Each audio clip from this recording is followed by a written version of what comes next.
আসসালামু আলাইকুম। আমি নুসরাত। আমি আসলে ওইভাবে লাইভে আসি না।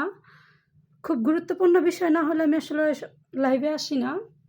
আজকে আমি যে কথাগুলো বলবো এটা হয়তো কারো ভালো লাগবে, কারো খারাপ লাগতে পারে। কিন্তু আমার কিছু করার নাই। আসলে না বললেই পারতেছি না যে আমার কাছে মনে হচ্ছে যে আসলে বাংলাদেশে জন্ম নেওয়াটাই মনে হয় বড় পাপ। হুম? আমার কথা মাইন্ডে নিবেন না, যেটা সত্যি কথা। আসলে যার প্রমাণ আমি আপনাকে লজিক দিচ্ছি। কিছুদিন আগে যখন আমাদের অপর সাইডে মানে অন্য দেশে ফিলিস্তিনিতে যখন যুদ্ধ হচ্ছিল, আমাদের বাংলাদেশের পতাকা, মাঝারি সাইজের পতাকাগুলো খুব বেশি হলে 50 থেকে 60 কি 80 টাকা। হ্যাঁ, সেম ওই সাইজের একটা পতাকা আমরা যখন ফিলিস্তিনিদেরকে নিয়ে রাস্তায় নামছিলাম মিছিল মিটিং করার জন্য, তখন সেম সাইজের পতাকা, ফিলিস্তিনির পতাকা, একটা পতাকা 300 টাকা নিচ্ছে। তখন মনটারে বুঝতেছি যে হয়তো বা অন্য কোনো কান্ট্রি যাদের এই জন্য হয়তো কারো সহানুভূতি হচ্ছে না।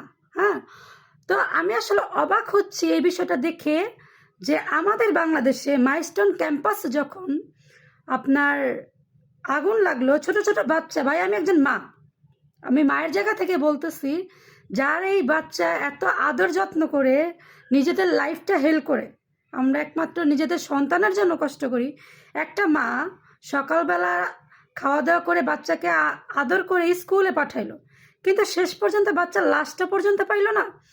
ঠিক সেম টাইমে মানে যেই 2 লিটার পানির বোতলের দাম খুব বেশি হলো 80 টাকা, সেই পানির বোতল 600 টাকা দিয়ে কিনতে হয়েছে আমাদের।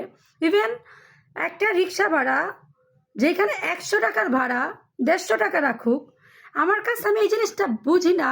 আমি একটা সময় ভাবতাম অটোওয়ালা বা রিক্সাওয়ালা তারা টাকা হালাল করে খায়, তারা অনেক কষ্ট করে খায়। ভাই বিশ্বাস করেন, 20 টাকার ভাড়া মাঝে মধ্যে আমি 30 টাকাও দিছি। কিন্তু আজকে আমার কাছে মনে হচ্ছে যে আমাদের বাংলাদেশটা আসলে এমন একটা দেশ যেখানে রিক্সাওয়ালা 100 টাকার ভাড়া 1000 টাকা পর্যন্ত চাইছে। আপনি ভাবতে পারছেন মানে আমরা কোন দেশে বসবাস করি?